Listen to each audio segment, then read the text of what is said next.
श्रीमन नारायण। मैं आपका दोस्त वरुण तिवारी। आज हम एक आपको नई कहानी सुनाने जा रहे हैं।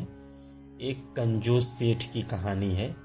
एक गांव था, उस गांव में एक चन्ना नाम था उन सेठ का। चन्ना लाल नामक एक सेठ थे, बहुत ही कंजूस सेठ थे। वो कभी कोई दान पुण्य कथा पूजा कुछ नहीं किया करते थे।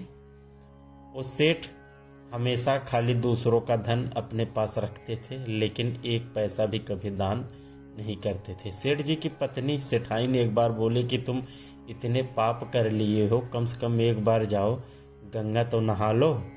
गंगा में कौन सा पैसा लग रहा है, गंगा तो घर के पास ही है। सेठ जी के गांव से गंगा जी की दूरी 5 किलोमीटर ही थी। तो सेठाइन के कहने के बाद सेठ जी के मन में आया, हाँ बात तो सच है, गंगा जी में जाने में कौन सा पैसा लगेगा, वहाँ तो मैं पैदल चला जाऊँगा और चला आऊँगा। तो सेठ जी यही सोचते हैं रात को और सुबह निकल जाते हैं गंगा स्नान करने के लिए। जब सेठ जी गंगा जी के पास पहुँचते हैं तो वहाँ देखते हैं जहाँ पे लोग नहाने का जो घाट बना है गंगा जी के पास, वहाँ तो बहुत पंडे हैं।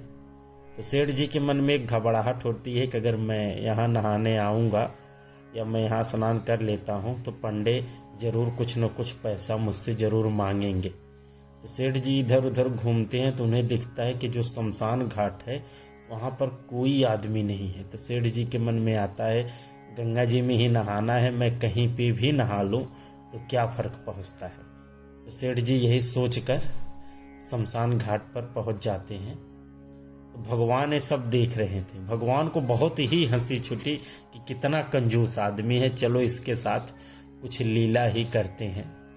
जैसे सेठ जी अपना सारा वस्त्र उतार के गंगा जी में डुबकी लगाने के लिए स्नान किए, तैसे भगवान नारायण वहाँ पंडा के रूप पकड़ के आ गए। बोले, जजमान की जय हो, जजमान की जय हो, श्रीमन नारायण नारायण।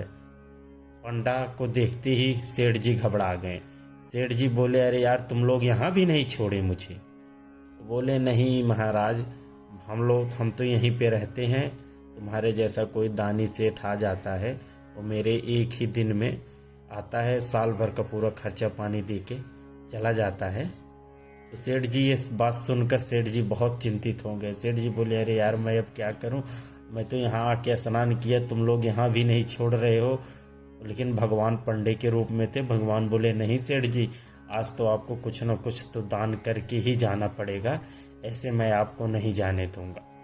सेठ जी बोले, भैया मैं बहुत गरीब आदमी हूँ, मेरे पास एक पैसे नहीं है, मैं कुछ नहीं दे सकता।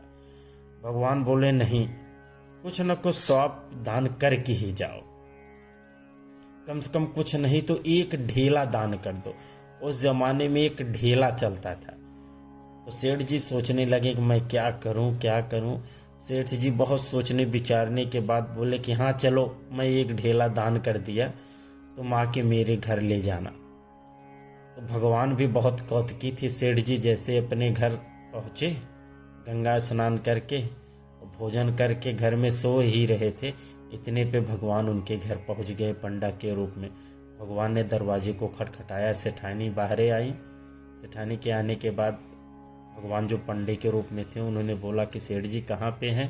सेठ जी ने मुझे एक ढेला देने का संकल्प करके आए हैं, मैं सेठ जी से वही अपना एक ढेला लेके आया हूँ, लेने आया हूँ।